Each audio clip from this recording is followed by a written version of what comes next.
You are about to listen to the Redhead Boy podcast, available on Spotify and wherever you get your podcasts from. Now enjoy the show.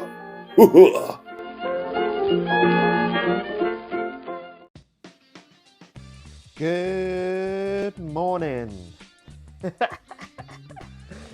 Good morning, guys, and welcome to another episode of the Redhead Boy podcast, hosted by me, Harry. Sorry, that was a big sigh. That was a huge sigh. Just give me a second as I have a sip of my tea. And welcome to another episode of this trusted podcast where we talk about, I say we, well, I mean we actually, because I do get guests on, as you guys would have experienced from this week's main episode of the podcast, where I had fitness extraordinaire Ryan Gins on the podcast. We had a super laugh at that, and I hope you guys enjoyed that one. But today, on this one, this is another shorter one, and would you believe it, we are approaching the end of another month again, the end of February, heading into March, and I thought I would do the same as last month, a little bit of what I've been watching this February. So let's dive into it now. Yeah, baby.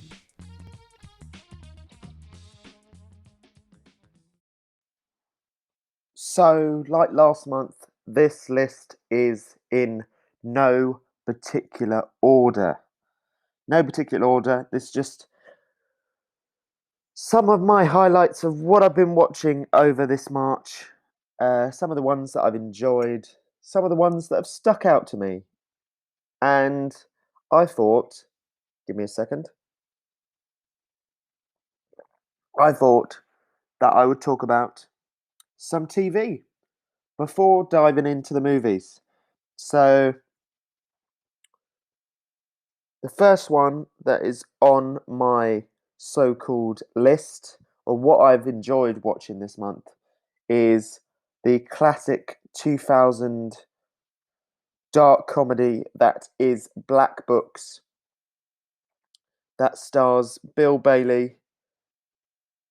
I knew I was gonna get stuck on this guy's name. Dylan Moran, who also created the show, and also I know I was going to get stuck on her name as well. The lady out of Friday Night Dinner. Sorry, forgive me and my dyslexic brain right now. And Tamsin Gregg. This is a classic British comedy, British sitcom. I love Bill Bailey in this, to be fair. Bill Bailey is brilliant. I think a lot of people forget that Bill Bailey acts. I know he's a great comedian, a seriously talented guy, Bill Bailey. I would definitely pay to go see one of his gigs in terms of just the pure talent that the man has for acting, for comedy, but also musical comedy. Such a brilliant, talented man. Anyway, Black Books is set at a bookshop, and there is the bookshop is owned by this cantankerous, negative, always drunk, smoking man that is played by Dylan Moran. Brilliantly, by the way. He's great at playing these characters. He also starred in Edgar Wright's Shaun of the Dead, and he's brilliant in this. He plays this drunken guy that just happens to run a bookshop, but he absolutely hates running a bookshop and has no clue of how to run a bookshop or how to run a business. And Bill Bailey ends up coming in to help him with his books because Dylan Moran's character does have no clue of how to do his books or do his taxes. So Bill Bailey comes in, I think not realizing what he has let himself in for, and starts working at the bookshop that is called Black Books. And old Tamsin Gregg, that played the mum, that played Jackie. Hello, Jackie. You look nice. In Friday Night Dinner, another classic show, by the way. You need to check that out. That's available to watch on Netflix, as this show is available to watch on Netflix. I have to remind you that there are other streaming services available. Plenty nowadays. They're like popping out of nowhere. um, and she plays the friend but next door neighbor that also runs a shop, and it's just a great duo. A great duo, Bill Bailey and the other two, and it's just a great cast. The comedy's really funny, real British humour. My partner doesn't really find this type of stuff funny, so I love it when I can sit down and my partner's at work and I can just watch this show, and it's just classic. I've watched I think I'm on season 2, and I'm going to keep going because it's just super fun. So that's my first TV show on my list, Black Books. And once again, that is available on Netflix right now. So moving on to my next TV show on this list that I've been watching this month, and it is another series that stars. I'm always gonna. Sorry, my dyslexic brain is so bad with names. So I'll read it out, and then when I come to say it, I just can't. So this series also stars Tansim Gregg from Black Books, and it is called Episodes. Now this series came out a while ago.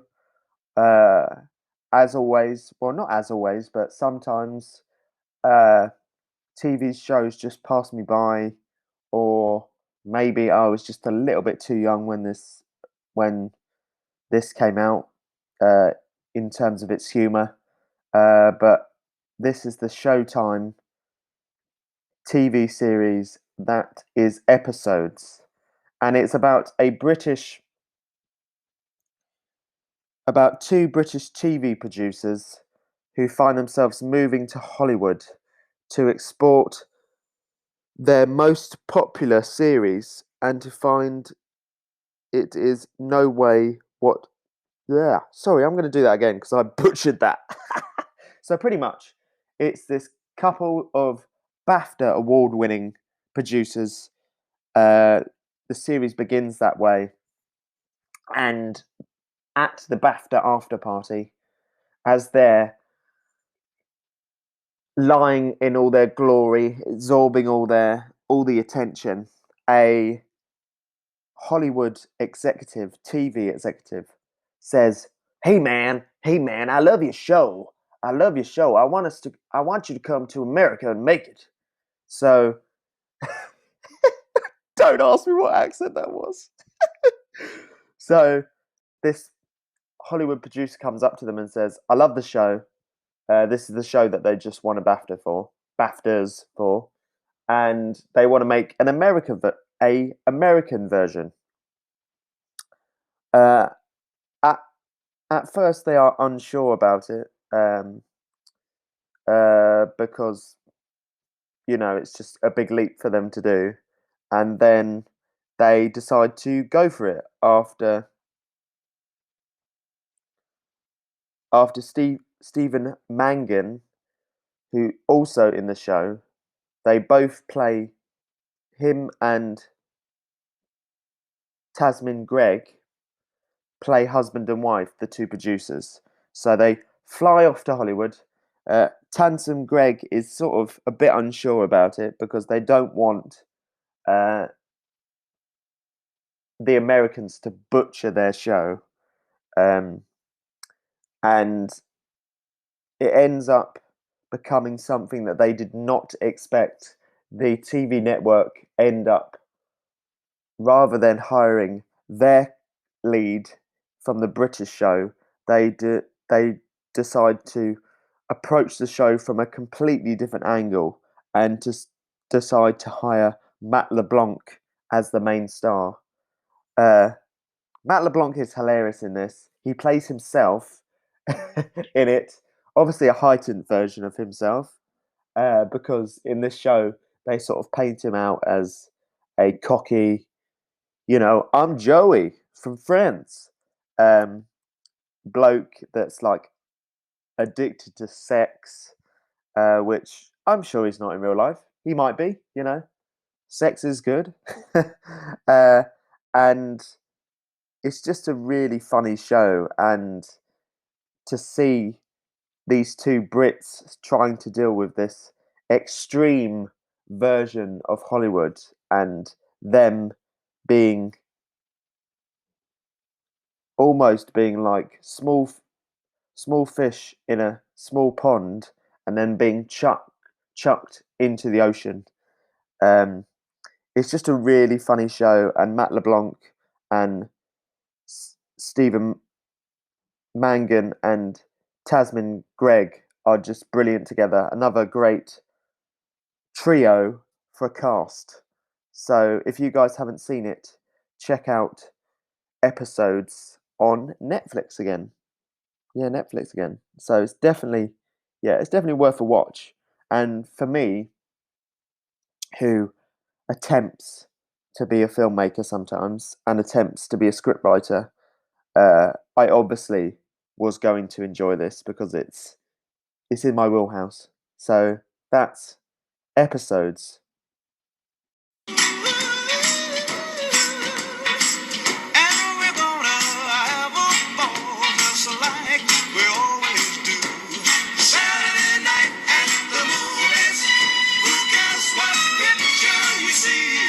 And when you're hugging with your baby in the last word of the balcony, Saturday night at the movies, who cares what picture we see? Sorry about that. I just felt like I needed to put just a little bit of a tune, and that is a banger. Love that tune. Such a great tune. So that is my TV version of the list done. Those two, Black Books and episodes, go check them out now because they're super funny. So my first film on the list is the 2016 film People You May Know. Now this film is available to watch on Netflix. I swear, I promise, this episode is not sponsored by Netflix. I just watched a shit ton of Netflix. Let's be honest. Aren't we all at the moment? Either that or we're watching Amazon Prime or Disney Plus or any of that. So, Ordinary People tells the story of four friends in their 40s in Los Angeles. All of them have to confront a new reality when Delia gets pregnant from Joe, her best friend who happens to be gay. So this is like a real twist here. And me and my partner Mosh, we sort of just came across this on Netflix, and I think it's a cool little gem. So I liked, yeah, I really like this film to be fair. And I don't know why it says four friends because I only remember the three of them: the two gay guys that are in the film, and their female friend that ends up pregnant. So the overall gist is that this group of friends, the two gay guys and the woman, are all having sort of relationship or love trouble. The woman is having a long distance relationship with her husband that is working in Italy, and the two gay guys, one of them, which I love, uh, he's sort of trying to keep positive about love. He says in the film that he's gone to a fortune teller and, excuse me, burping there, has gone to a fortune teller and the fortune teller has told him that he's going to meet his life partner in a place that he would not expect. So throughout the film, he's trying to see if he can find his life partner. And I think the most interesting character is the other gay guy, which is played by, let's have a look. I think it's played by this guy called sorry, can't say his last name. Sean Ma. Sorry, mate, if I butchered your name. And he's having a real tough time. So he's talking to a man online over Skype every night, and he's never seen this guy's face. He only has seen, he only sees a picture of him. This guy refuses to show his face. And this guy, so for some reason, because uh, the character that Sean plays is has such low self-esteem, this guy has taken advantage of him and gets him to do stuff. So pretty much, the guy over Skype is a dom and just wants Sean to pleasure himself, including wearing a gimp mask or, excuse me if I'm being too graphic, or finger himself in front of the camera. So this guy's proper like using him, but Sean has got it in his head that he's going to eventually meet this guy, and it doesn't take too much to realize what will happen, but he just ends up going more and more downhill. But in one night when the three of them are hanging around together, so the two gay guys and the woman, Sean, or Sean the actor, the character that he's playing, used to be in a relationship with the woman friend, and they end up having sex together one night, and she gets pregnant. And prior to this, we know that she's desperate for a baby, and because her husband's away, um, she's worrying about her fertility clock from running out. And I think I remember that it's sort of implied that her and her husband have been trying IVF and it hasn't been working. So she ends up pregnant from her gay friend, and that's where all the thing kicks off. So I would recommend you checking it out. It's not it's not the easiest watch, but it ends up good in the end. I mean, it ends up well. So I watched that film on the 6th of February, and that is The People You May Know. So check it out on Netflix. So my next one on my list is also one that I watched on the 6th of February. Yeah, I occasionally manage to fit in two films a day, maybe even three if I'm off, if I'm feeling lazy and I feel like I say that feeling lazy. I don't need to have the excuse to watch a film, I just watch it. So, my next one is called Only You, and it is directed by Harry Footwith. Foot width? I probably completely butcher everyone's name when doing this. Harry Woodlift, and it stars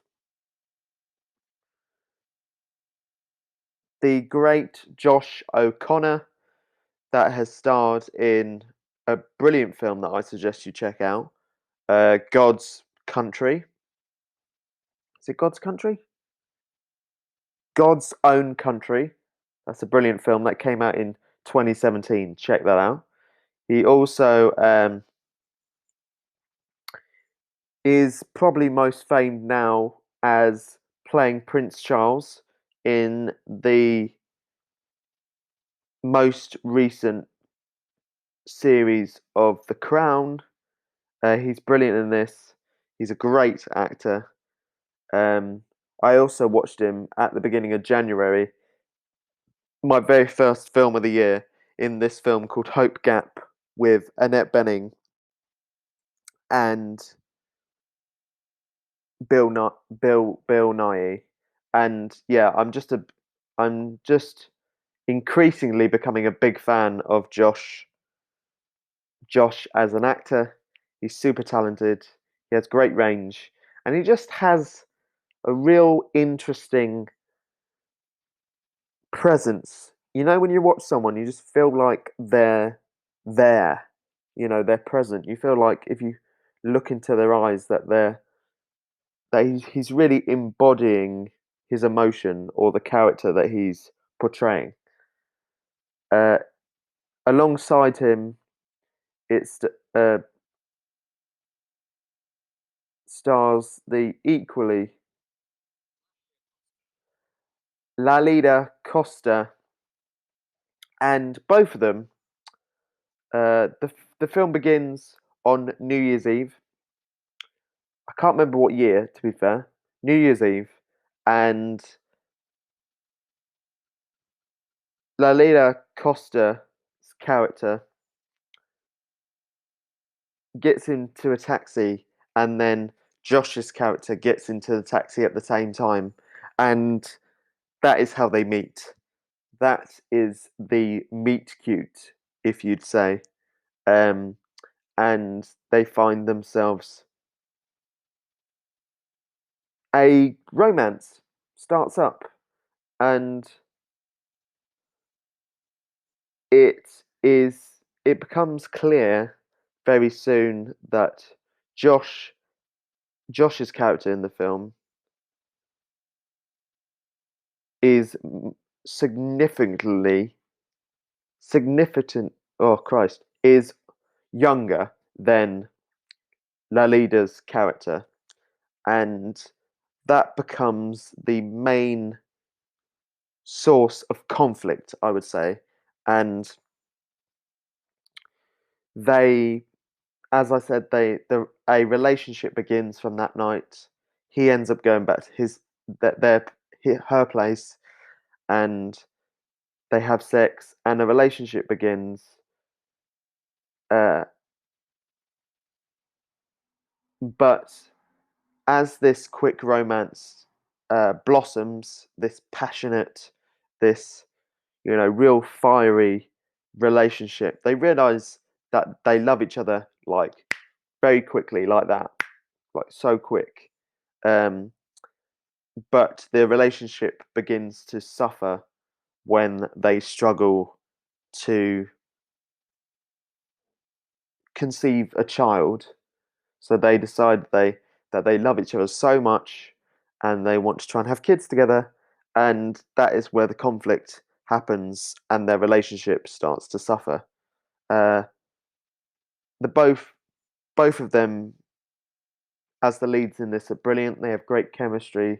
They have some great performances, especially within the confine, like within the flat of Lalida's, yeah, ca- character within the flat, and it's not the most happiest film. I think I remember Mosh saying, "Oh, that was a bit heavy." Um, but for me, I really appreciated the performances. Uh, there are a couple of other interesting characters in there, but it's very much centered around this young couple in love, um, who are desperately trying to have a kid. And I guess anyone who's been through that ups and downs of trying to conceive a child or not having luck in conceiving a child, um, would 100% obviously relate to this, because they go through the ups and downs of trying to have sex a different way, trying to make sure that they have sex when she's ovulating. They go through IVF several times. Uh, the leader's character has a tough time seeing friends that are having babies because, um, as I said, she's significantly older than Josh. Josh, J- Josh's character, I believe, is like 25, and she is like 40. So she's the one that's stressing out the most over worrying about her biological clock running out. So yeah, it's a real gem. It's a real gem of a movie.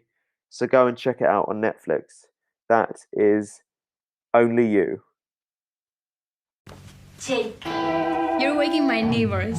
You don't care. Okay. You know, this isn't a love song.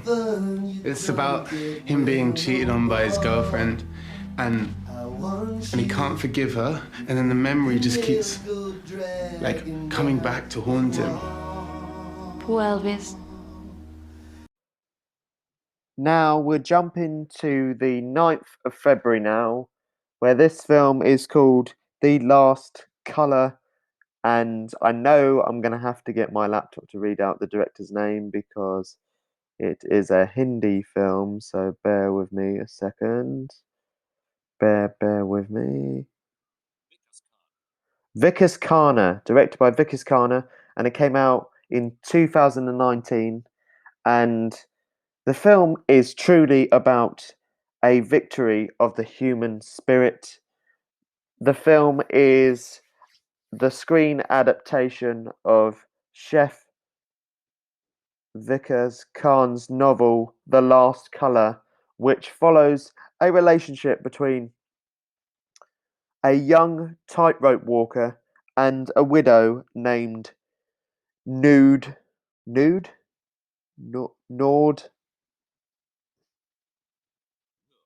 Nur in. Is it in Bangladesh? Not Bangladesh. No, it isn't in Bangladesh. Sorry, babe. Not in Bangladesh.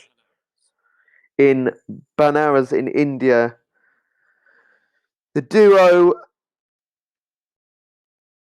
So pretty much, this is a about a story about a young girl who, in Indian culture, is sort of seen as a an unseen, or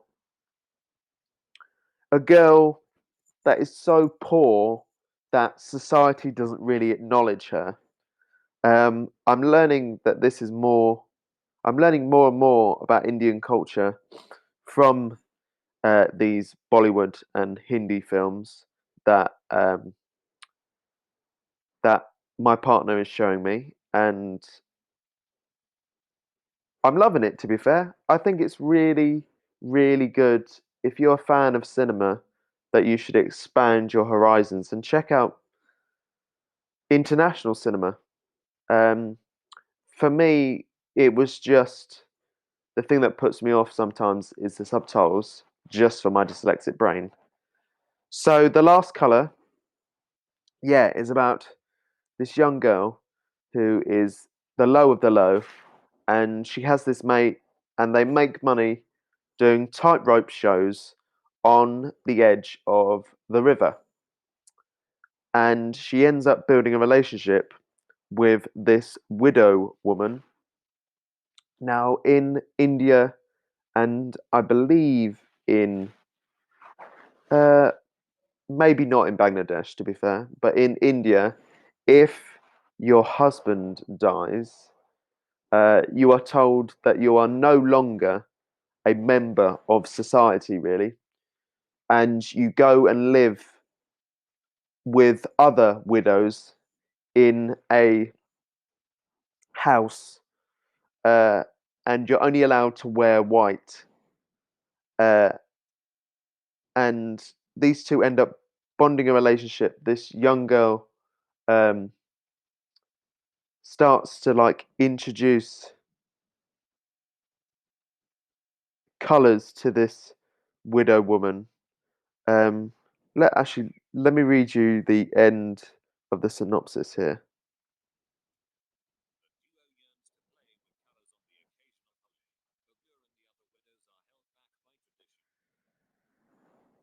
Yeah, so the young girl wants, well, the both of them yearn to play with color on the occasion of Yoli. Sorry if I pronounced that wrong. But Nude and the other widows are held back for tradition. So widows aren't allowed to wear any color, or they're not allowed to show any color.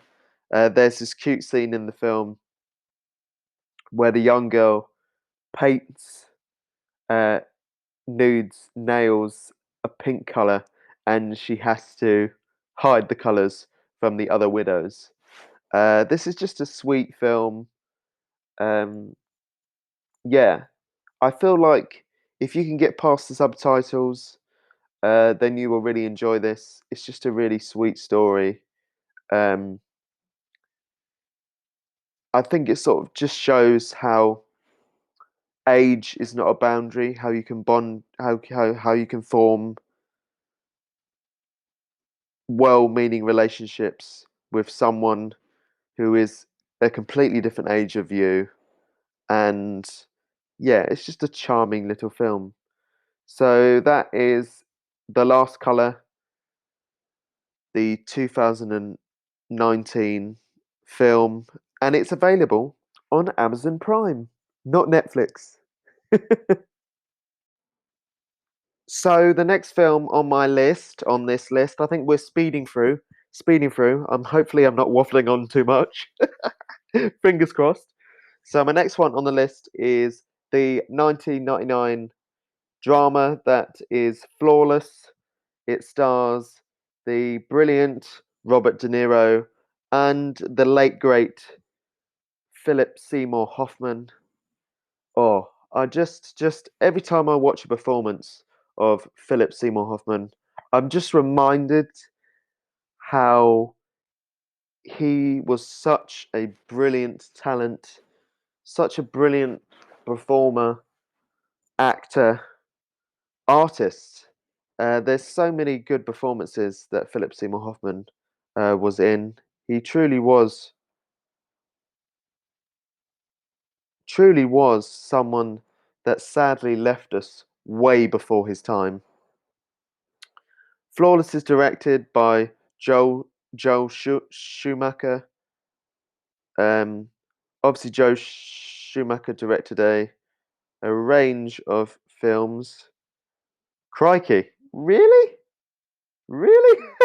I like the way this film is really good, but I just looked at Joel Schumacher's like uh, filmography on Letterboxd, and he directed the lovely DC masterpiece that is Batman and Robin. I'm not going to judge that, to be fair. I'm not going to judge. But he also directed some classic ones, including Falling Down, starring Michael Douglas, uh, The Lost Boys, Phone Booth. Let's see what else. See what else there. Yeah, so directed by Joel Schumacher, and it is about a retired policeman, played by Robert De Niro, lives in this very shoddy building in New York, And he is very much set in his ways. He's his neighbour, who is Philip Seymour Hoffman, is a drag queen, and Robert De Niro's character is constantly disturbed in his apartment from the sounds of Philip Seymour Hoffman and his other fellow drag queens practicing their show tunes for their drag show. And of course, well, not of course, but Robert De Niro's character doesn't really understand drag queens, let's put it nicely. Um, he doesn't understand that world and he clashes with them. But Philip Seymour Hoffman and Robert De Niro's character are brought together after there is uh, like a murder or something kicks off in their building, and some was it like mafia people or cartel people come to search for their money that's been stolen from someone in the building, and Philip Seymour Hoffman's friend ends up dying. And as this is happening, uh, Robert De Niro's character gets up because he's a cop, and he gets his pistol ready and goes up the stairs to help out, but he ends up suffering a stroke on the stairs, and his doctor says that it would be beneficial for him to learn how to speak again after suffering his stroke, that he does some singing. And Robert De Niro plucks up the courage uh, somehow to knock on Philip Seymour Hoffman's door, the drag queen, and ask if he could have singing lessons from him. Now, at first, uh, Philip Seymour Hoffman classically tells him to fuck off and calls him a range of different things under the sun, as you can guess. But throughout the film, they discover an understanding for one another and build a relationship and help each other out when the shit hits the fan later on in the film. I really enjoyed this one. I think Philip Seymour Hoffman and Robert De Niro, um, they're both powerhouses, so the performances are great. The one thing I could say is that Robert De Niro's character asks for singing lessons, but we don't actually see that many singing lessons in the film. I think there's about two. But apart from that, I really enjoyed this film. So go and check out Flawless, and that is available once again on Netflix. How long you been doing this? Singing? Oh, this drag queen type of thing. Well, I've been in musicals at school ever since I was a little kid. You know, I was Prince Jelongkorn in The King and I, but I was miscast. Then I was the Lion in The Wizard of Oz, but I was definitely miscast. But I was the only one, fan enough to fit into the costume. Now to the second to last one on my list, on my February watch list. This is a drama and it is available to watch on Amazon Prime right now. It is called A Kid Like Jake. It stars the brilliant Jim Parsons. Now, I wasn't, forgive me, but I was not a fan of Big Bang Theory. I know loads of people love that show, but I just didn't really understand the humour. It's not my type of humour. But I'm really becoming a fan of Jim Parsons since seeing him in The Boys in the Band, also in the Netflix series Hollywood. Yeah, he's a real powerhouse. I really enjoy him. That also it stars Claire Danes of Homeland fame. Actually, the thing that's funny is that my partner, Mosh, he actually thought it was Gwyneth Paltrow to start with, but it is not, and it is directed by. It's directed by. Give me a second.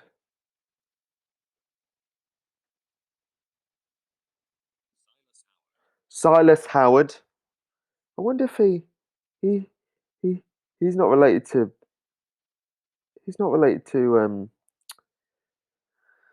Ron Howard. I wonder. I wonder if he is.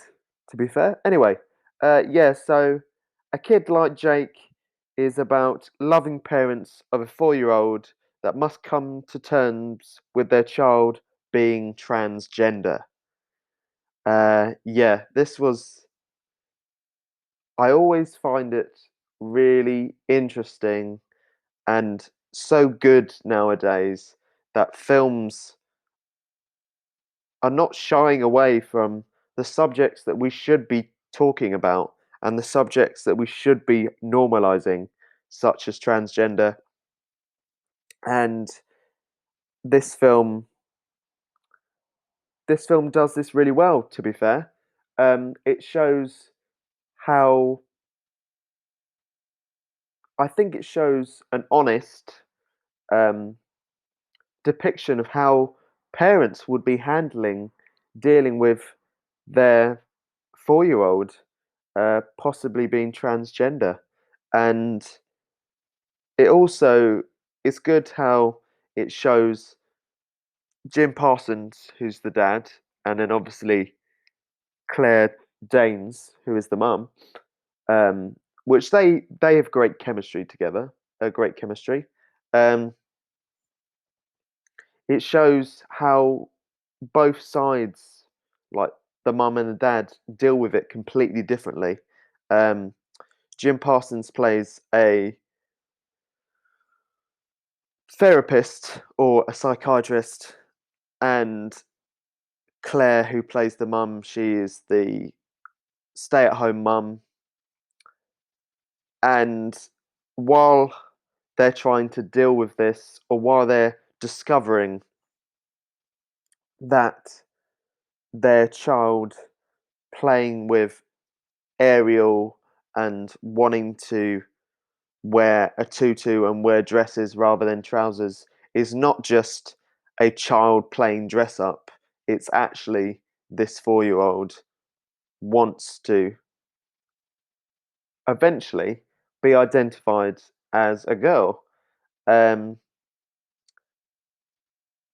and while this is happening, they're also dealing with the stress of trying to get their son into a good primary school.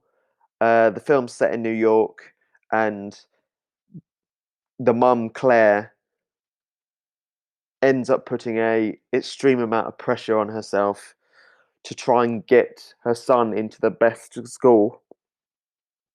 And whilst doing this, is trying to deny, let's be honest, deny that her son uh, is dealing with something that is unexpected. Yeah, I feel like the film touches upon the transgender subject quite well. Uh, Obviously, that's just my opinion. It would be interesting to see what people that have gone through transgender would think of this film. Yeah, actually, that would be really interesting. But the performances are great by Claire Dennings and Jim Parsons. Jim Parsons is just great. I love him. Uh, yeah, I can't wait to see more of him. Also, the brilliant Octavia Spencer plays their son's kindergarten teacher, who tries to show the parents that there's something going on here, that there's something that they need to acknowledge that's happening with their son. But overall, A Kid Like Jake is a great little gem. Once again, available on Amazon Prime. Yeah, you guys should check this one out. I really did enjoy it. Yeah, it was good. And my last one on this glorious list of film and TV that I've been watching this February is the 2011 action horror thriller starring the brilliant Paul Bettany. It is The Priest. Now, I heard about this film a while back over a YouTube film related channel, and they were obviously, because at the moment Paul Bettany's hot property on Disney Plus, starring in Marvel Studios' WandaVision, and I remember this particular YouTuber was talking about WandaVision, and he mentioned this film, The Priest, that obviously came out a while back, and he said that this is the closest that Paul Bettany has been an action star, and he actually looks pretty cool in it. So I wanted to check it out because me being a huge Paul Bettany fan, yeah, I think he's a great acting talent. If you guys haven't seen A Knight's Tale, which I think I talked about in my last uh, what I've been watching in January last month. You need to check it out because he's brilliant in this. He's brilliant in A Knight's Tale, and he's really good in One Vision. We have 2 more episodes left, so we'll see what happens. But The Priest is about. It's set in a world where these warriors called the priests, similar to it kind of reminded me similar to the sort of Assassin's Creed uh, type of people. They are people. It's set in a world where they fight off vampires, and it's been a while since a vampire has ever been seen, and people are the remainders of the human race are locked away in this holy city. There's this line that they always say in the film that's called that they say. I think it's like um,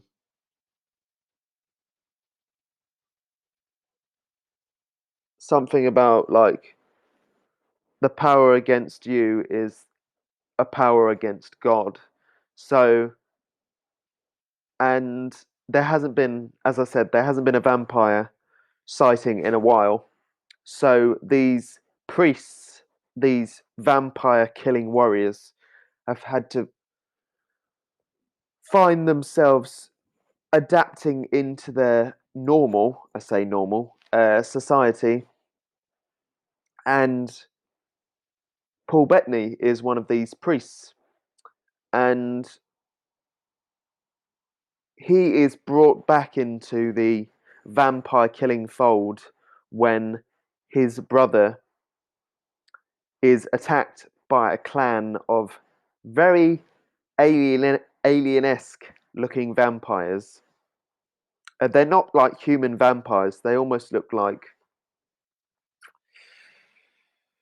something out of Clash of the Titans or something out of like a horror film. And yeah, his brother is attacked by a clan of vampires, and his brother dies, and so does his brother's wife. And the priest is asked by his um, his niece's boyfriend that his niece is still alive, so they end up tracking down the vampires who have kidnapped his niece, and that's where it all kicks off. There's some great action in this film. Yeah, some great action. Paul Bettany is pretty decent in it, to be fair. Uh, I think the film, you can see its age in it a little bit, but I thoroughly enjoyed it. And Paul Bettany is, as I say, I'm probably biased. He's brilliant in pretty much anything that he's in. Uh, yeah, he would be amazing to work with if I ever got to the stature, to the level that he's at. It would be awesome to direct him. Wishful thinking, Harry. But yeah, The Priest is pretty decent. It's a decent little action film that you can sit down and just enjoy it. Also, uh, also, who joins Paul Bettany in the film? Maggie Q. Um, who else? The guy that plays his niece's boyfriend, Cam Ugandad. Sorry, mate, I probably butchered your name. Also, the guy who played Carl Urban. He plays uh, the villain of the story, and he's good in it as well. And also, the late great Christopher Plummer also has a role in it. So that is my list. That is my list for February. Yeah, and that's The Priest. I watched that on the 22nd of February. So, and it is available to watch on. Where did I watch it? I think I watched it on Amazon Prime. So go and check it out on Amazon Prime. That is The Priest. We can do this the easy way. God. I've always preferred the hard way. Tell me where they took the girl. Haven't you done enough already, priest? Tell me! Look around you. Look what you've done to them. They once ruled this land. They were warriors. They were gods. They were murderers. They were what nature made them to be. Just like you. You got 10 seconds to start talking. So that is just a few of the films and TV shows that I've been watching over this February. Whew, crikey. I feel like this month went super quick. I super look forward to see what I will be watching in March, and I'll probably tell you guys at the end of March. So thank you guys for listening to this episode of the Redhead Boy podcast, hosted by me, Harry, and until next time, you guys take care.